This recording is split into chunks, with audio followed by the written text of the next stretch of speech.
గురించి వెయిట్ చేసి నీ టైం వేస్ట్ చేసుకోకు అని స్థిరంగా చెప్పింది సహస్ర. ఆ మాటకి తట్టుకోలేక, అదేంటి సహస్ర, నువ్వు నన్ను పెళ్లి చేసుకుంటానని మాటిచ్చావు కదా, మరిప్పుడు ఎందుకు ఇలా మాట్లాడుతున్నావు? నేను నిన్నెంతగా ప్రేమిస్తున్నానో నీకు తెలిసి కూడా ఎందుకు ఇలా చేస్తున్నావు అని ఏడవడం మొదలుపెట్టాడు సుశాంత్. అతన్నలా చూసి చిన్నగా నిట్టూర్చి, ఆ రోజు హాస్పిటల్లో నీ మాట కాదనలేకపోయాను. నేను నీ ప్రేమను చూసిన తర్వాత నన్ను నీకన్నా ఎక్కువగా ఇంకెవ్వరూ ప్రేమించలేరేమో అని కూడా అనిపించింది.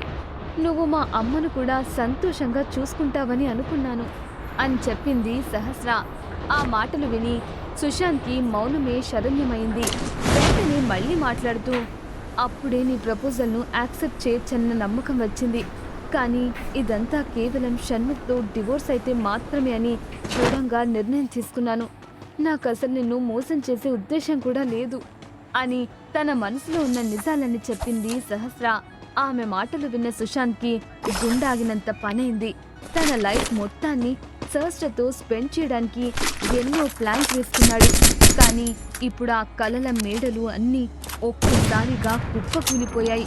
అతని కళ్ళల్లో నీళ్లు నిండిపోయి బాధగా సహస్ర వైపు చూస్తూ, ఇదంతా బాగానే చెప్తున్నావు సహస్ర, కానీ నాతో వస్తానని మాటిచ్చావు కదా, మర్చిపోయావా అని అడిగాడు సుశాంత్. అది విన్న సహస్రకి సుశాంత్ విషయంలో చాలా బాధగా అనిపించింది. కానీ అతనికి ఎక్స్పెక్టేషన్స్ పెంచడం ఇష్టం లేక, అవును ప్రామిస్ చేశాను సుశాంత్, ఎందుకంటే అప్పుడు మాది కాంట్రాక్ట్ రిలేషన్షిప్. కానీ ఇప్పుడు అలా లేదు. తనకు నాతో లైఫ్ లాంగ్ ఉండాలనుంది. అప్పుడు డివోర్స్ ఎందుకు తీసుకుంటాను? తనతో లైఫ్ లాంగ్ ఉంటున్నప్పుడు నీకిచ్చిన మాటను ఎలా నిలబెడతాను? డివోర్స్ అయితేనే కదా నీతో వచ్చే వీలుంది. సో నేను ఆఖరిగా నీకొకటే విషయం చెప్తున్నాను సుశాంత్, ఇప్పటి నుండి నా గురించి ఆలోచిస్తూ నీ టైం వేస్ట్ చేసుకోకుండా నువ్వు నాకు ఎంత దూరంగా ఉంటే అంత మంచిది అని స్థిరంగా చెప్పింది సహస్ర. కానీ సుశాంత్ మాత్రం ఆమె మాటలను అంత తేలిగ్గా ఒప్పుకోలేదు. వెంటనే సహస్ర చెయ్యి పట్టుకొని, సహస్ర, నేను నిన్ను చాలా ప్రేమిస్తున్నాను. ఒకసారి నీ సంతోషం కోసం నిన్ను వదిలేశాను, కానీ ఇప్పుడు మాత్రం నిన్ను కోల్పోవడం నాకు ఇష్టం లేదు. నువ్వు లేకపోతే నేను బతకలేను. నా నుంచి నీకు ఎలాంటి సమస్య రాదు. ప్రామిస్, ప్రపంచంలో ఉన్న ఆనందాన్ని మొత్తం నీకు అందించడానికి ప్రయత్నిస్తాను. ప్లీజ్ నన్ను వదలకు సహస్ర, నువ్వు లేకుండా నేను బతకలేను అని ఎమోషనల్గా చెప్పాడు సుశాంత్.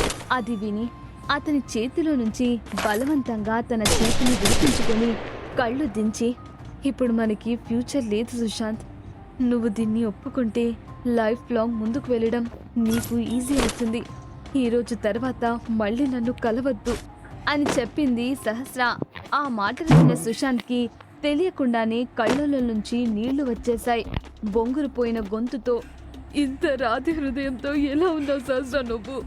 మన ఇద్దరం కలవాలని లేకపోతే దేవుడు మళ్ళీ నన్ను నీ దగ్గరికి ఎందుకు తీసుకువస్తాడు? నువ్వే ఆలోచించు అన్నాడు సుశాంత్. ఇప్పుడు సుశాంత్కి సహస్ర ఏం సమాధానమిస్తుంది? అతని కోసం తన పెళ్లి క్యాన్సిల్ చేస్తుందా? అనిషాకి తెలియకుండా రాకేష్ వేసిన ప్లాన్స్ వర్కౌట్ అవుతాయా? వాళ్ళిప్పుడు ఏం చేస్తారు? షణ్ముఖ్కి అనిషా చేసిన పనుల గురించి తెలిస్తే ఎలా రియాక్ట్ అవుతాడు? ఆమెను క్షమించగలడా? ఇలాంటి మరిన్ని ఇంట్రెస్టింగ్ ప్రశ్నలకు సమాధానాలు తెలుసుకోవాలనుందా?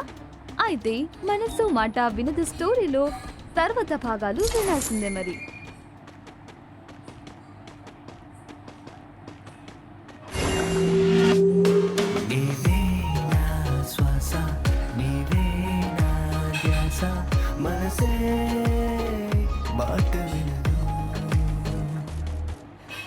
ఎపిసోడ్ 57 నేరము శిక్ష. రాకేష్ బ్లాక్ మెయిల్ చేసింది అనిషా.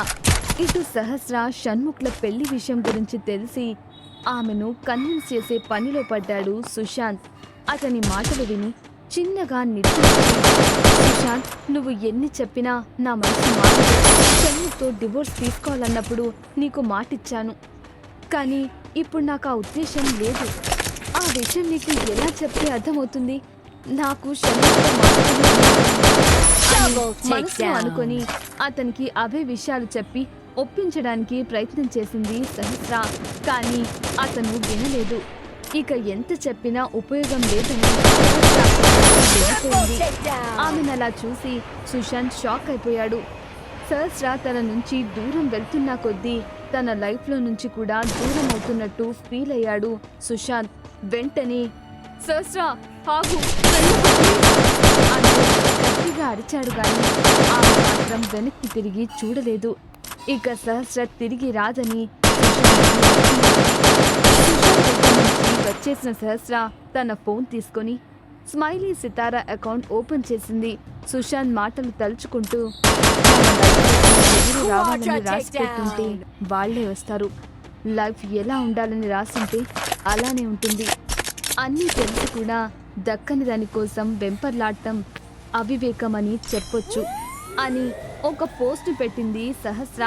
తర్వాత ఫోన్ క్లోజ్ చేసి కళ్ళు మూసుకుంది. కాసేపటికి ఇంటికి చేరుకున్న సహస్ర ఫ్రెష్ అయ్యి ఫోన్ చెక్ చేసుకుంది. అందులో ఆద్య నుంచి మిస్డ్ కాల్స్ కనిపించాయి. అది చూసి కంగారుగా కాల్ బ్యాక్ చేసింది సహస్ర.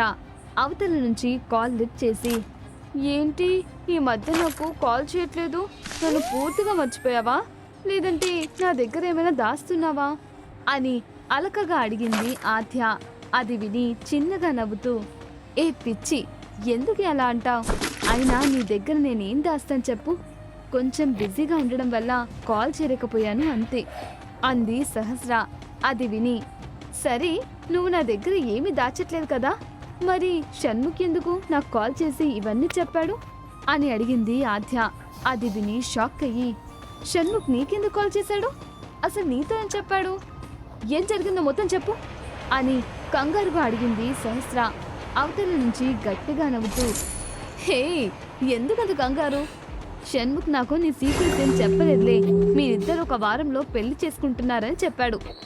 నేను నీ బెస్ట్ ఫ్రెండ్ కాబట్టి నన్ను నీకు సహాయంకి రమ్మని పిలిచాడు. నువ్వు మాత్రం నాకేం చెప్పలేదు కదా, అందుకే నీ గురించి కూడా తననే అడిగాను. ఎంతైనా ఈ సిటీలోని పెద్ద బిజినెస్ మ్యాన్ ను పెళ్లి చేసుకుంటున్నావు పాపా, కంగ్రాట్స్ అని చెప్తూ ఒక్క క్షణం ఆగి, సరే సహా నేను నీతో తర్వాత మాట్లాడతాను, నాకు ఒక ఇంపార్టెంట్ కాల్ ఉంది అని హడావిడిగా చెప్పి కాల్ కట్ చేసింది ఆద్య. కాల్ కట్ చేసి, అప్పుడే పెళ్లికి సంబంధించిన పనులన్నీ స్టార్ట్ చేసేసాడా, నా బెస్ట్ ఫ్రెండ్ కూడా పెళ్లికి ఇన్వైట్ చేశాడంటే నా గురించి చాలా ఆలోచిస్తున్నాడనమాట అని ఆశ్చర్యంగా అనుకుంది సహస్ర. ఇంకో వారంలో షణ్ముఖ్తో పెళ్ళంటే సహస్రకు చాలా కంగారుగా ఉంది. అతన్ని కలిసిన రోజు నుంచి అన్నీ గుర్తు చేసుకుని, అప్పట్లో మా పెళ్లి జరిగినప్పుడు పరిస్థితులన్నీ వేరుగా ఉన్నాయి, కానీ ఈసారి మాత్రం షణ్ముఖ్ కంప్లీట్ ప్రిపరేషన్స్తో పెళ్లి చేసుకోవాలని ప్లాన్ చేస్తున్నాడు అనుకుంటా అని మనసులో అనుకుంది. ఆ రోజు రాత్రి నిద్రపోతున్నప్పుడు కలలు వచ్చాయి. పెళ్లి బట్టల్లో షణ్ముఖ్తో తన వివాహం సాంప్రదాయబద్ధంగా జరిగినట్టు ఒక అందమైన కల వచ్చింది.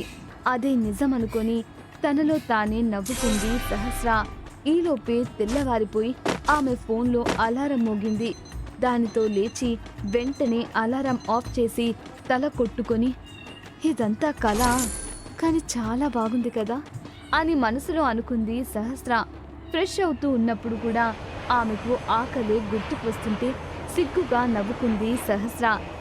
రెడీ అయ్యి రూమ్ నుంచి బయటికి వచ్చేసరికి ఆమెకు చరణ్ కనిపించాడు. వెంటనే సహస్ర